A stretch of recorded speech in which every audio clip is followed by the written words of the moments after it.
Bienvenidos otra vez, como ya sabían lo que se anunció por redes sociales, el día de hoy vamos a iniciar la presentación con lesiones del nervio peroneo por parte del doctor Cuenca y pues los dejo con él. Hola, buenas tardes. Vamos a empezar con un tema muy interesante, apasionante para mi práctica diaria. Es un tema bastante frecuente. Vamos a la primera. Tenemos que la compresión del nervio peroneo es la tercera neuropatía, solamente después del túnel del carpo y del túnel cubital. Y en la extremidad inferior es la más frecuente. Y a pesar de que es la más frecuente, siempre tenemos problemas para llegar al diagnóstico y al manejo de esa lesión. Siempre como diagnóstico diferencial, como diagnóstico diferencial tenemos que pensar en estas posibilidades, siempre pensar en otras opciones. Es un diagnóstico de exclusión la neuropatía compresiva del nervio peroneo. Y dentro del nervio peroneo hay que pensar en el común, el superficial y el profundo. La siguiente. El origen de esta patología puede tener todas esas opciones. Las lesiones o compresiones son de las más frecuentes. La contusión, en mi caso, en mi práctica profesional, esto es lo que yo veo más frecuentemente, asociado a fracturas. Fracturas de la extremidad inferior, fracturas de tibia, fracturas de peroné, lesiones de rodilla. Al final les presento unos casos clínicos interesantes asociados a este tipo de patología, hematomas, tumores, compresión mecánica por posturas repetitivas en caso de actividad profesional o deportiva, y este tipo de lesiones comunes en atletas de alto rendimiento o atletas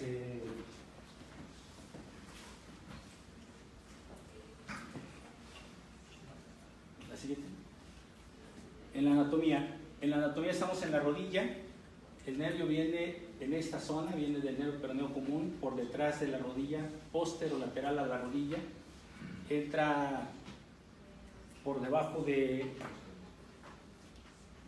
peroneo largo, ahí entra en una especie de túnel y ese es el sitio habitual de compresión. Cuando estamos hablando de la compresión en el peroneo común, y adelante de él se divide y uno se va hacia anterior, que es el profundo, y otro se va lateral al peroné, sobre el peroné prácticamente, inicialmente. Por eso se asocia frecuentemente a las fracturas del cuello y de la cabeza del peroné. La siguiente. Lo que es importante considerar aquí en el nervio peroneo son esos tres puntos que les acabo de comentar.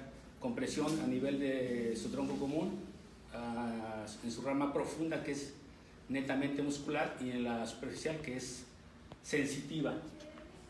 La siguiente.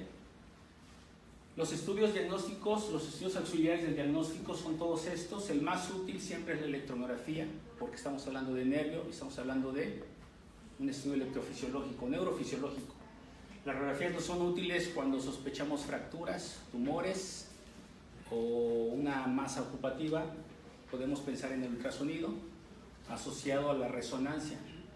Un quiste, un ganglión, una variante anatómica, nos van a ayudar esos estudios diagnósticos. La siguiente, por favor. Empezamos con el nervio peroneo común en la parte posterolateral de la rodilla, y estas son las causas más frecuentes de la lesión a ese nivel. La pérdida de peso, cuando el paciente pierde grasa por una cirugía bariátrica principalmente, el paciente empieza a tener datos de compresión a nivel del peroneo común. Vamos a ver el cuadro clínico ahorita de ese tipo de compresión. Como les comentaba, es más frecuente en la contusión. A veces una patada en el karate, una lesión de la rodilla, una luxación de patela, una fractura asociada, lesiona el nervio y lo deja con un síndrome compresivo. También el manejo ortopédico a veces lo complica con férulas o yesos que están muy apretados en ese punto. Lo que les decía, las fracturas del cuello del peroné. También hay un punto importante en iatrogenia por cirugía de rodilla. También tenemos un caso, ahorita se los enseño.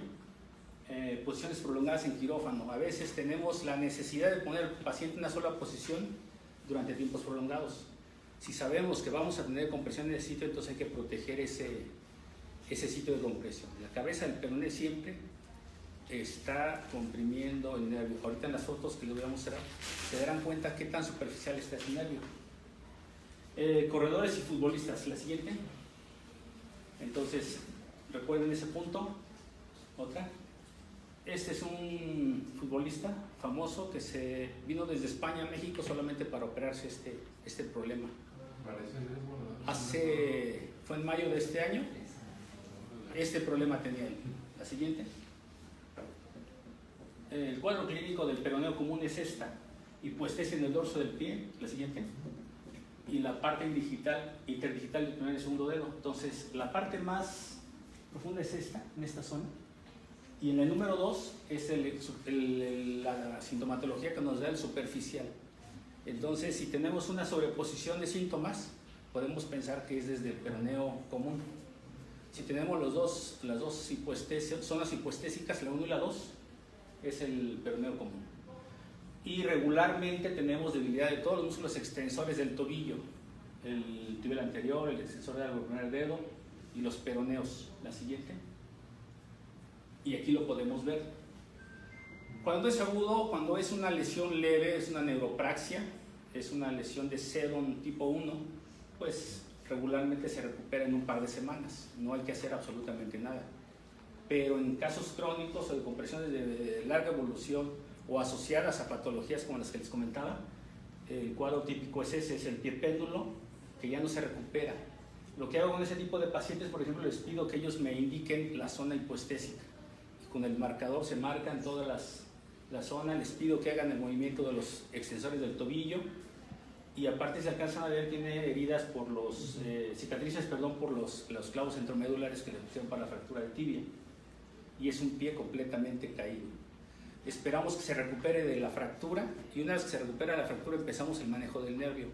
Le damos tiempo al nervio de que se recupere lo que tenga que recuperarse. La siguiente. El tratamiento pues es de dos tipos, conservador o quirúrgico. Empezamos siempre con el conservador, ¿sí? Y habitualmente terminamos haciendo una exploración quirúrgica, epineurolisis, y el tratamiento estándar para ese tipo de lesiones de peroneo común es una transferencia tendinosa del peroneo largo al extensor largo del primer dedo y común de los dedos para dejar un pie plantígrado. También vamos a ver ahorita un video, una marcha de ese tipo de lesión. Es una marcha típica, ¿la que sí? Entonces, el estudio del pie péndulo lo tenemos de esta manera, con dolor y sin dolor. Sin dolor tenemos tres opciones, y con dolor tenemos básicamente 3 opciones también. Entonces, la exploración física nos va a ayudar con este diagnóstico. La siguiente. Nos vamos ahora a la compresión del nervio peroneo profundo, que es la parte muscular, la parte anterior, donde se divide después del túnel peroneo, y es una compresión del nervio peroneo profundo a nivel del retináculo de los sensores, a nivel del tobillo. La siguiente. Y la etiología, pues todos estos, osteofitos, secuelas de fracturas, fragmentos óseos, músculos hipertróficos, variantes anatómicas, quistes sinoviales, tumores, la contusión directa en los deportistas que están golpeando el balón con el dorso del pie, trauma repetitivo, como el compañero que les comenté que vino en mayo a operarse. La siguiente. Y entonces es en esa zona que tenemos la compresión. La siguiente. El cuadro clínico, otra vez, son parestesias. El paciente manifiesta una sensación quemante en el dorso del pie, en la zona 1 y 2, una más. En la zona 1 o 2, una menos. Ahí está bien. Que aumenta con la actividad física. Cada vez que el paciente dobla y extiende el tobillo, causa problemas.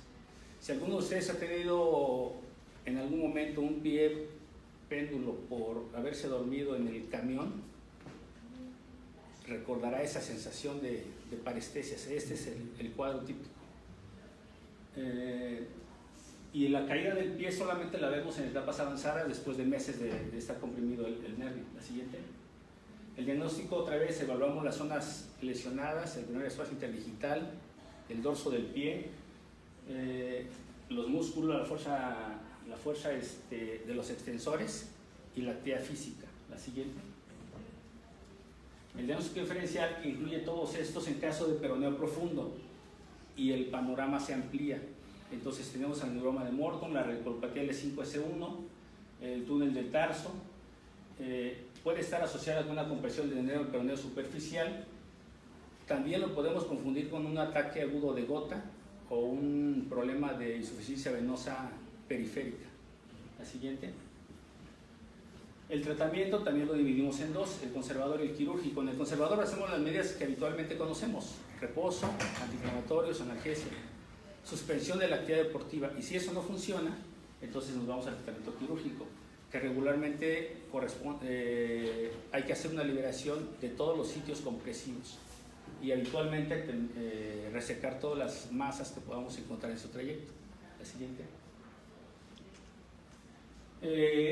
Empezamos con el superficial, entonces, con las etiologías es todo esto: trauma directo, esguinces de tobillo, hernias musculares, síndromes compartimentales crónicos. Eso es parte de los futbolistas. Los futbolistas desarrollan una masa muscular extensa, que los compartimentos quedan completamente apretados y desarrolla síndromes compartimentales crónicos. Lo que les comentaba, la iatrogenia en la cirugía de rodilla, las infiltraciones de tobillo o los portales artroscópicos en el tobillo, situaciones de edema crónico y los tumores. ¿Qué sigue? Hay 3 maniobras para diagnosticar la patología. Dale.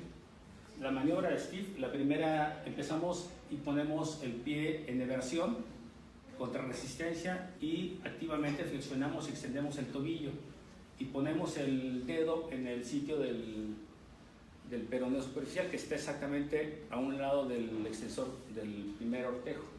El paciente manifestará dolores y en caso de que sea positivo, dolor o parestesias. En la segunda maniobra de Steve, la siguiente, el examinador solamente flexiona y extiende el tobillo y eso desencadena el cuadro doloroso, el cuadro de molestia que tiene el paciente. La siguiente. Y en la tercera maniobra, ¿dale?, hacemos percusión, un túnel, sobre todo el trayecto del nervio superficial, que es lateral hasta el tobillo, y del tobillo se vuelve hacia anterior hasta terminar en la punta del primer dedo. La siguiente. Son positivas cuando desencadena la molestia que nos dice el paciente. Tenemos unos casos. Este es un caso del doctor Reyes. Este es un caso de compresión del nervio común y superficial. Este es el abordaje que hacemos. Marcamos nuestros abordajes por debajo de la cabeza del peroné y a nivel del tercio medio entre el compartimento anterior y lateral. Dale. Entonces estamos en el quirófano y ese es nuestro abordaje. Esos son nuestros 2 abordajes para hacer liberación tanto del común, del profundo y del superficial. La siguiente.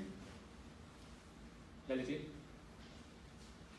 Ahí ya encontramos el nervio. Eso que están viendo ahí es el nervio. Lo estamos disecando, lo vamos separando.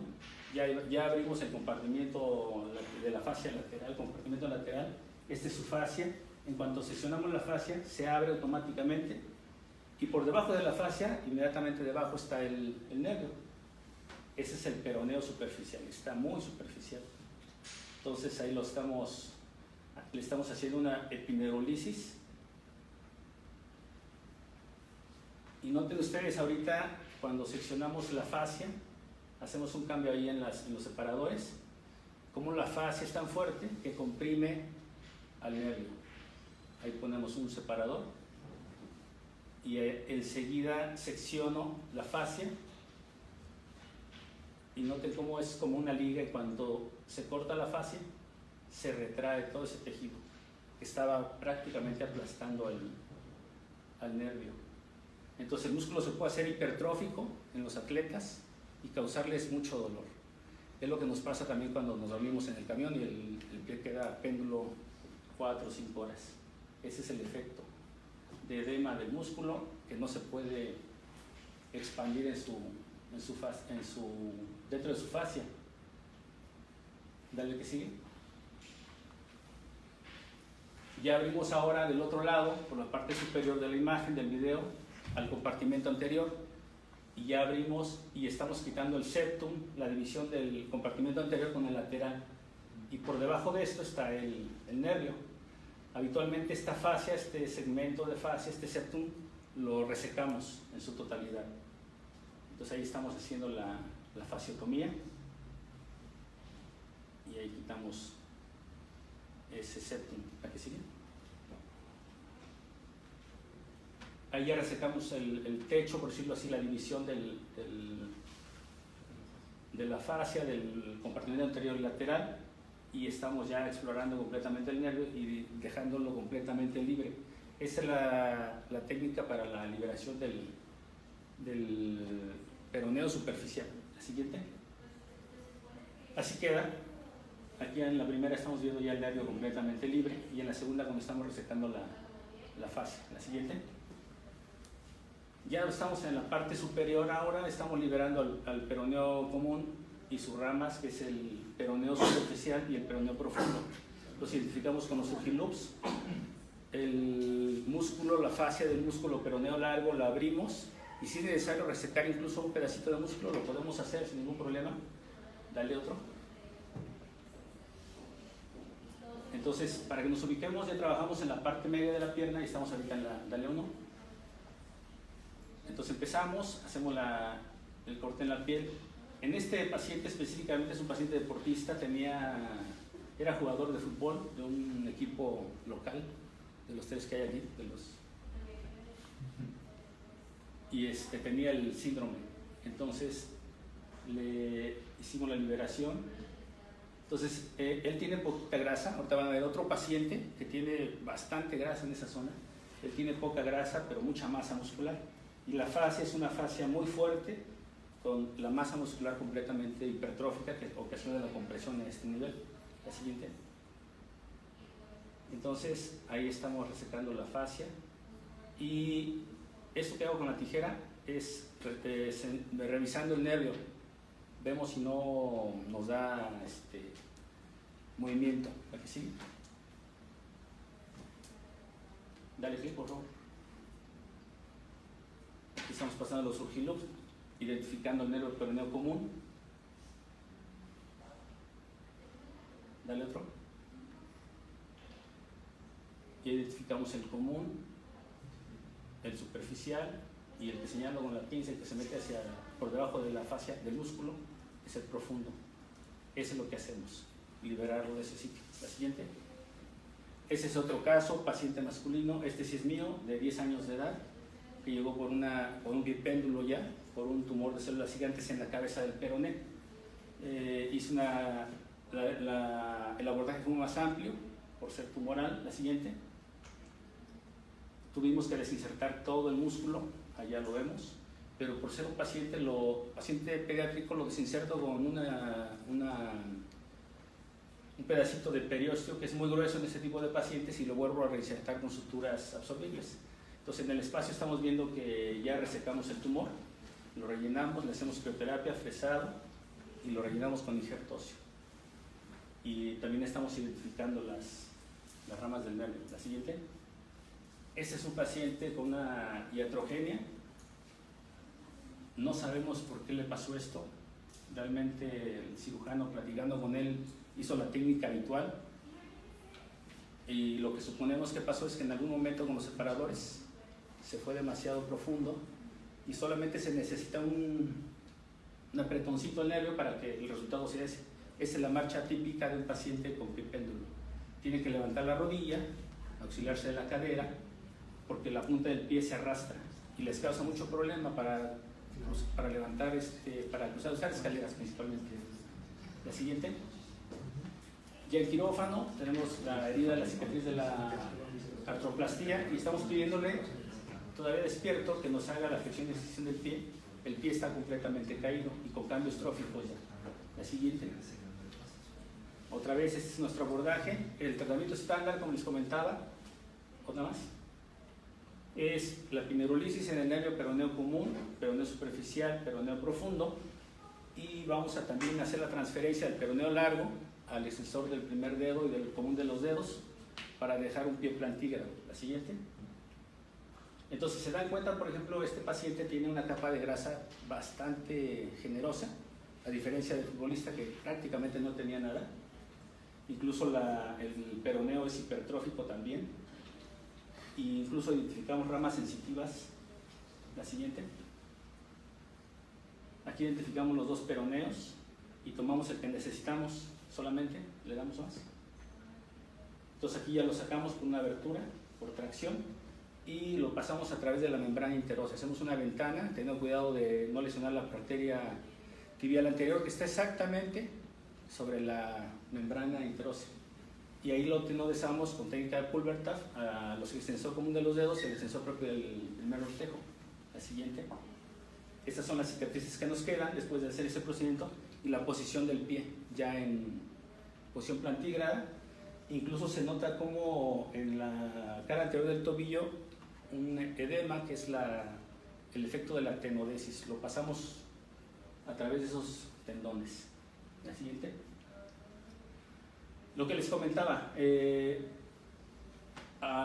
muy frecuente la patología, pero más que compresiones, yo lo que veo es mucho trauma asociado a fracturas, a contusiones directas por el trabajo de los compañeros con los que trabajo. Y el resultado finalmente pues es ese, es un pie péndulo que tiene que recuperarse de sus lesiones óseas, musculares, y después, ya que está bien establecida la lesión, llego a hacer la transferencia que le dieron en la cirugía anterior. La siguiente. Listo. ¿Alguna pregunta? ¿Todo claro? Perfecto. Entonces seguimos con el doctor Joel.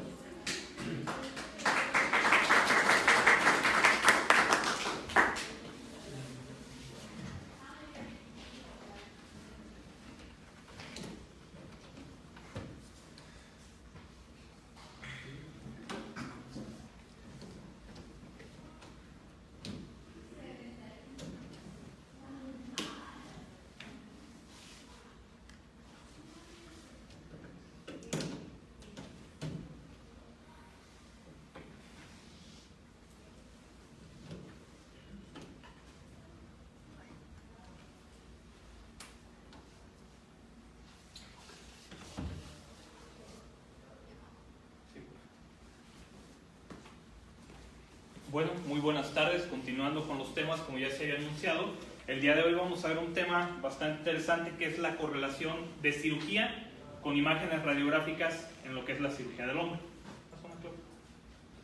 Bueno, lo vamos a ver por medio de un caso clínico. Tenemos la presentación del caso. Es un paciente femenino de 79 años, tiene antecedentes heredofamiliares de diabetes mellitus, cardiopatía y leucemia. Como antecedentes personales es alérgica a la pseudoefedrina. Le han hecho apendicectomía, colecistectomía, salpingoclasia e histerectomía. Y de cirugías ortopédicas tiene liberación del túnel del carpo, artroplastia tal de rodilla bilateral y una reparación del manguito rotador derecho por vía artroscópica hace 7 años. La que sigue, Claudio, por favor. Dentro del principio de evolución del padecimiento actual de esta paciente, tenemos que sufre una caída de propia altura 15 días previo a ser vista en la consulta en nuestra unidad, y presenta dolor en el hombro derecho, presentado más que nada en la zona anterior, y dificultad para elevar el brazo. A la exploración física tiene una limitación para la abducción y la flexión hacia el frente, más o menos alrededor de 80 grados. Tiene un signo de Popeye positivo, y de maniobras específicas para tendones le hicimos speed y yergas, aunque fueron positivas. Todas las demás maniobras para manguito rotador, las que ustedes quieran, Hop, de pinzamiento, NIR, Yokum, paté, infraespinoso, todas fueron negativas. La que sigue, Clau. Aquí quisiera yo que tuviéramos un poquito de participación en la audiencia. Primero que nada, ¿qué nos dice el signo de Popeye? No se preocupen, son preguntas de opción múltiple, entonces ustedes nada más me dicen cuál creen que sea la correcta. A, que la paciente come muchas espinacas. B, que su némesis se llama Brutus. O C, que hay una ruptura de la porción larga del tendón del bíceps. ¿Cuál es la que dicen ustedes? C, excelente, muy bien. ¿La que sigue? Bueno, y ahora, ¿qué nos dice el signo de Speed? Que la paciente goza de manejar vehículos a altas velocidades, que la paciente usa de forma regular metanfetaminas por el Speed, obviamente, o que hay una inflamación de la porción larga del tendón del bíceps. Sí, también. Excelente, muy bien. Y ahora, ¿qué estudio solicitaría de forma inicial? ¿Un lavado gástrico buscando evidencia de consumo de espinacas? ¿Un perfil toxicológico buscando evidencia de uso de cristal? ¿O una serie radiográfica de hombro? Muy bien, son ustedes muy inteligentes. Nosotros concordamos completamente con lo que ustedes están diciendo, y entonces solicitamos una serie radiográfica de hombro en 5 proyecciones. Aquí obviamente Me gustaría que pasara alguno de los internos, el que sienta más gallo, a ayudarnos primero a identificar la anatomía de esta radiografía nada más, y ya se pueden volver a sentar. ¿Quién dijo yo? ¿Nadie? O sea, la anatomía normal. Exacto. Muy bien, el doctor Carlos Navia, pase al frente, por favor. Qué penita.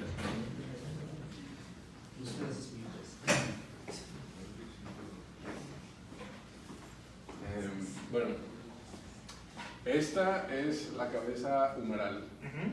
Esta es bueno, la articulación glenohumeral. Esta es la articulación acromio-clavicular. Esta de aquí es la escápula. Esta de aquí es la clavícula. ¿Tú dirías que ves algo anormal en esta radiografía, sabiendo que conoces la anatomía normal radiográfica? No, en esta no, porque me parece que el espacio articular está respetado, no sé, pienso yo que... Bueno, sí tienes razón, el espacio articular está respetado, el espacio subacromial se ve bastante decente, no hay datos francos de una artrosis glenohumeral. Aquí nada más algo que te debe llamar la atención es que si te fijas, la articulación acromioclavicular se ve muy separada. Esto nos habla de que ya se le hizo un procedimiento hace 7 años en el hombro derecho, se le hizo una resección de la porción distal de la clavícula, que eso se llama una osteotomía tipo Mumford, que es parte del tratamiento para la artrosis acromioclavicular. Entonces, dentro de los cambios que podemos ver allá en la P verdadera, y sí podemos ver cierto grado de que hay un cierre del espacio articular donde se ve un poco perdido justo en esta zona, pero por lo demás estas dos proyecciones son proyecciones radiográficas normales. Un aplauso para el doctor Carlos Navia, que tuvo el valor de seguir aquí. Cuando vemos las demás proyecciones, la proyección de Zanca, que valoramos la articulación acromioclavicular, pues podemos ver los mismos cambios que comentábamos hace un momento. En la proyección subacromial, lo que más nos importa aquí cuando no se trata de un paciente con inestabilidad, donde lo que buscamos es si hay una traslación posterior o anterior de la cabeza humeral, lo que valoramos es la anatomía del acromio. Vigliani ya lo comentó, él hizo una descripción de que existen 3 tipos de acromio: un acromio que está completamente recto, un acromio curvo, que es el tipo 2 como en este caso, o un acromio de tipo ganchoso, que es el tipo 3, que todavía está más marcado ese ganchito. Lo que describió Vigliani en su momento fue que los acromios tipo 2 y 3 tienen mayor relación con rupturas traumáticas del manguito rotador en su porción bursal. La que sigue, por favor, Teo. Y la proyección axial, que también nos sirve para valorar lo que es la congruencia de la articulación glenohumeral. Podemos ver que se encuentra todo respetado. Nada más llama la atención, si ustedes logran ver, no sé en la imagen qué tanto lo puedan apreciar, pero la porción de la tuberosidad mayor se ve como si tuviera cierto grado de desgaste, como si hubiera tenido una lesión por abulsión a ese nivel, y es lo único que logramos encontrar nosotros importante a nivel radiográfico. La que sigue, Claudio, por favor. Bueno, nuevamente a la audiencia, que esto solicitaría de forma complementaria. ¿Me das uno, Claudio, por favor? Un lavado gástrico, nuevamente, porque estoy seguro que la paciente come espinacas. Iría a su casa en busca de drogas porque me siento parte del equipo de Dr. House. O una resonancia magnética de hombro. ¿Ustedes qué opinan? Una resonancia magnética, perfecto. Estamos todos en la misma sintonía. La que sigue, Claudio, por favor. Aquí en esta parte me gustaría invitar a la doctora Adriana Barrios, que es la encargada de musculoesquelético en imagenología, que nos ayudara para que nos dijera ella qué es lo que encuentra en estas imágenes de resonancia. Se supone que deben ir pasando todos, pero por alguna razón esta está trabada. Bueno, estamos viendo los planos axial, coronal y sagital de la resonancia en una densidad de protones. Si se fijan, existe líquido a nivel de la articulación.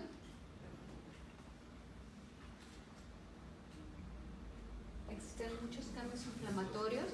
Aquí viene el subescapular, el infraespinoso. Tienen cambios sobre todo a nivel de las inserciones. Como comentaba Joel, existe irregularidad de los bordes a nivel de lo que es la cabeza humeral.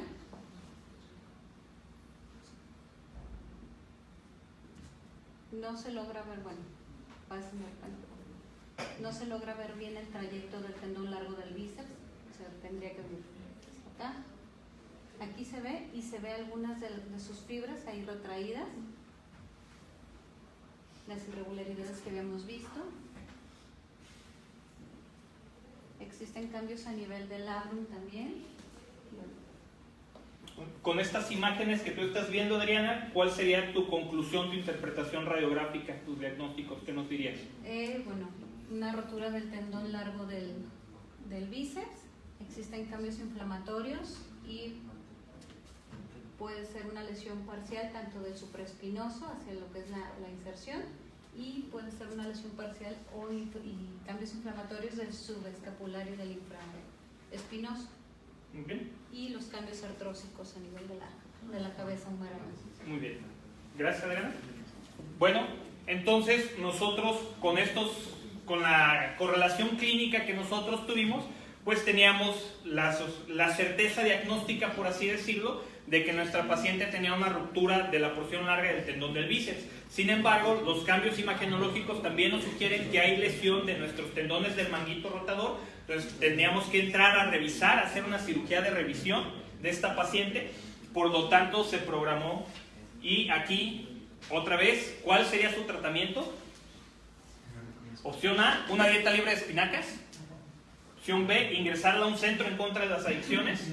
Opción C, una artroscopía de hombro para tenotomía del bíceps y manejo del manguito rotador. C, excelente. Pensamos exactamente igual nosotros, por lo tanto entramos a hacer una artroscopía. Estos son algunas imágenes, un video, partes de la captura. Cuando entramos, nosotros lo hacemos con el paciente en la posición de silla de playa, utilizando un portal posterior estándar para visión y un portal anterior de trabajo.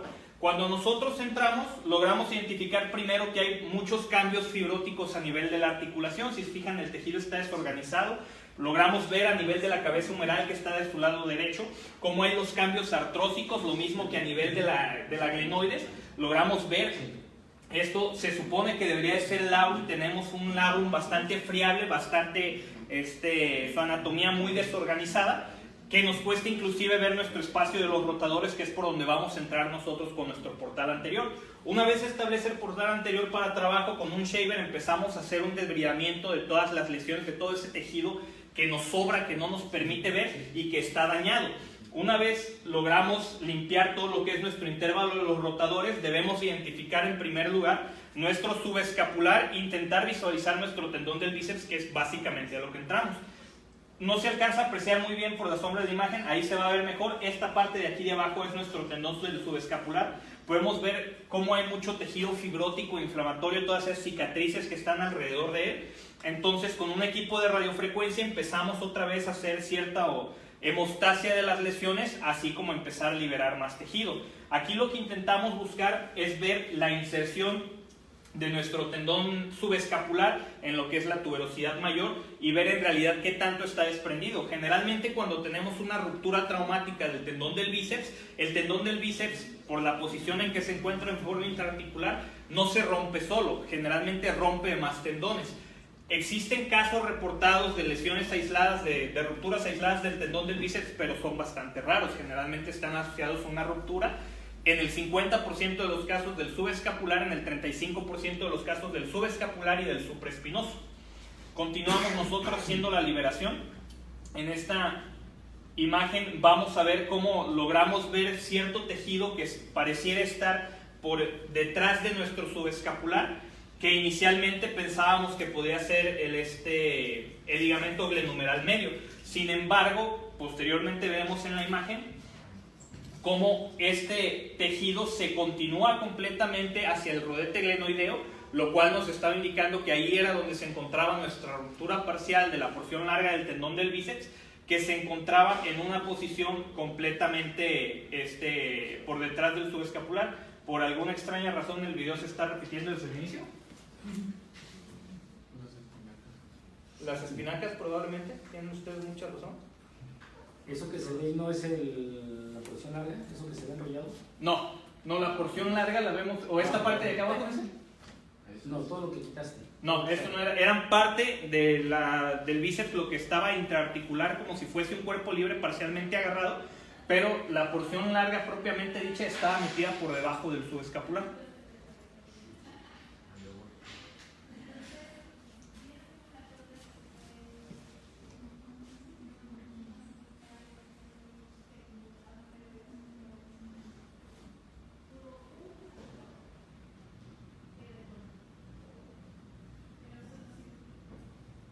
más o menos por aquí. Ok, aquí en esta parte lo que se estaba viendo era la coracoides, que además de todos los cambios que habíamos encontrado, teníamos también una coracoides bastante prominente, como que hubiera hecho un osteofito que también estaba comprimiendo al subescapular y lo estaba dañando. Por lo tanto, hacemos una coracoplastía, donde básicamente se rima un borde de la coracoides, y así logramos visualizar de mejor manera el tendón del subescapular que está acá abajo, pero aún tenemos mucho tejido inflamatorio alrededor. Aquí con nuestro shaver otra vez seguimos intentando liberar todo este tejido.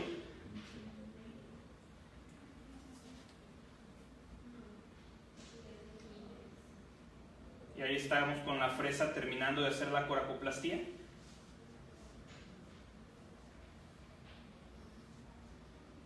Todo aquí en esta parte, esta es la imagen importante, vemos el borde superior del labrum, cómo hay este tejido que llega y se mete por debajo del subescapular, por la parte de atrás. Esa es nuestra porción larga del tendón del bíceps, que todavía se encuentra parcialmente anclada a ese áncor glenoideo que tenemos. Entonces, una vez que logramos identificar ya bien las estructuras, entramos otra vez a hacer un desbridamiento, intentar quitar todo este labrum redundante que está haciendo simplemente daño a nuestro paciente, le está ocasionando cierto grado de dolor, para poder visualizar de mejor manera las estructuras.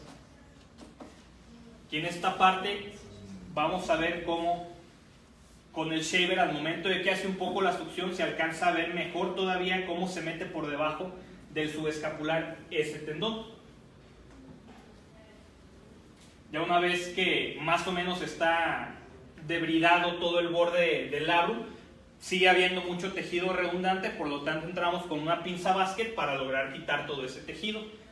Continuar básicamente, intentar buscar de la mejor manera posible una anatomía relativamente normal para poder identificar de forma adecuada nuestras estructuras anatómicas. Así es como se ve ya más o menos el labrum una vez que ha sido debridado. Todavía hay que hacer una pequeña rasurada de la lesión para que ese debris, todo ese tejido friable que se encuentra ahí, pues lo logremos retirar y lograr valorar de mejor manera la parte de la porción larga del tendón del bíceps, que es lo que queremos quitar en realidad.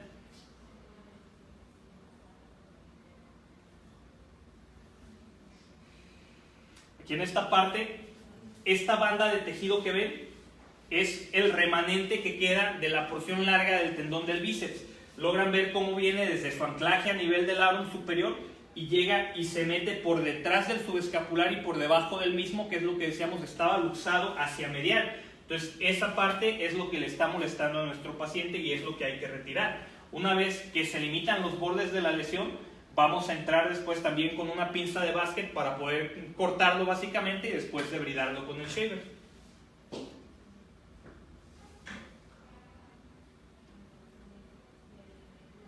Ahí estamos entrando con la pinza de basket, como todo ese tejido, esa banda que pareciera lo que les comentaba hace rato.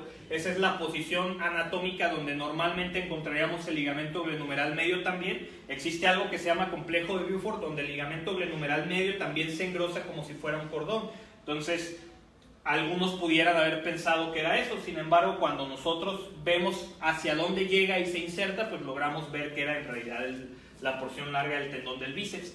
Ya ahí está liberado por completo, y una vez que logramos liberar como decía Burkhardt, para poder reparar el subescapular, primero tenemos que ver el subescapular. No lo podemos ver si tenemos el tendón largo del bíceps que nos está estorbando. Una vez que se retira eso, pues podemos valorar ya de forma adecuada que nuestro subescapular estaba adecuadamente insertado. Ya una vez que logramos ver que los tendones del manguito rotador de forma intraarticular se vean bien, entonces vamos y hacemos la bursoscopía, que es básicamente por el mismo portal, pero ahora vamos a ver el manguito rotador por el lado bursal. Aquí podemos ver inclusive todavía evidencia de uno de los hilos de las anclas de la cirugía previa, como una vez que hacemos la bursectomía artroscópica, valoramos en su totalidad el manguito rotador y vemos que estaba adecuadamente insertado y no estaba roto, lo cual es bastante curioso en este caso, teniendo en cuenta la edad de la paciente. Generalmente ya una reparación previa del manguito rotador, existe una tasa de rupturas de hasta el 66% reportadas, entonces pues que ella no se haya roto fue bastante bueno, teniendo en cuenta que tuvo la lesión del tendón largo del bíceps. Terminamos de hacer la bursectomía y pues se alcanza a ver toda la parte bursal del tendón del manguito rotador. Ahí estamos viendo el supraespinoso, que no está rota. La que sigue, Clau, por favor. Entonces, como conclusiones de esta plática a la que queremos llegar, ¿vas una, Clau? Primero, las espinacas son buenas. Segundo, las drogas son malas. Y tercero, aunque los estudios de imagen presentan una ayuda importante en el diagnóstico del paciente, la historia clínica y la exploración física son la parte más importante de la evaluación de nuestros pacientes. Algo que nos gusta mucho decir a nosotros es que hay que operar pacientes, no imágenes radiográficas ni resonancias. ¿Una más? Pues eso sería todo, les agradezco que hayan venido. No sé si hay alguna pregunta en el auditorio o en redes sociales. De la reinserción del tendón, decías que no lo hicieron. No, en este caso, debido, uno, por la edad del paciente, generalmente, aunque hay muchas escuelas de que sin importar la edad hacen una tenodesis, está descrito que pacientes arriba de 65 años en realidad no tienen mayor mejoría. Y además lo que se les va a tener es el defecto cosmético de la deformidad de Popeye. Si el paciente está de acuerdo con tener un defecto cosmético, no hay en realidad una indicación de tenodesis propiamente dicha. Además, la calidad de los tejidos en este tendón del bíceps no lo hubieran permitido. ¿Alguna otra duda? ¿No? Pues les agradecemos que hayan venido. A los que nos siguieron en redes sociales les agradecemos que lo hayan hecho y nos vemos la siguiente semana.